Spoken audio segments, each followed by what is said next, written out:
శ్రీ విష్ణు రూపాయ నమ శివాయ. ఈరోజు మనం భ్రమర కీటక న్యాయం గురించి నేర్చుకుందాము.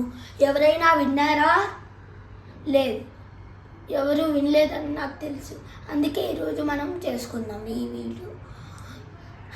ఒకరోజు భ్రమరం అడవిలో విహారిస్తుంది. అప్పుడు భ్రమరం కీటకాన్ని చూసింది. అప్పుడు భ్రమరం కీటకాన్ని కుట్టి దాంతో పాటు తీసుకెళ్ళి దాని గూడులో బంధించింది. తర్వాత రోజు వెళ్ళి భ్రమరం కీటకాన్ని చుట్టి మళ్ళీ వెళ్ళిపోతుంది.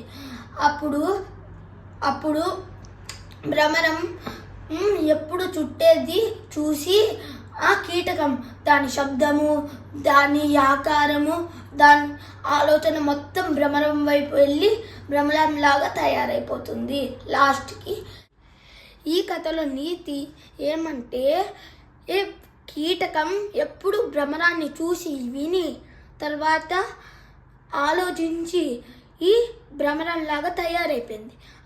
అందుకే అందరూ పెద్దలు అంటారు, మంచి వాళ్ళతో స్నేహం చేయాలి, మంచి పుస్తకాలు చదవాలి, మంచి విషయాలు తెలుసుకోవాలి, తర్వాత మంచి ఆలోచనలు ఉండాలి.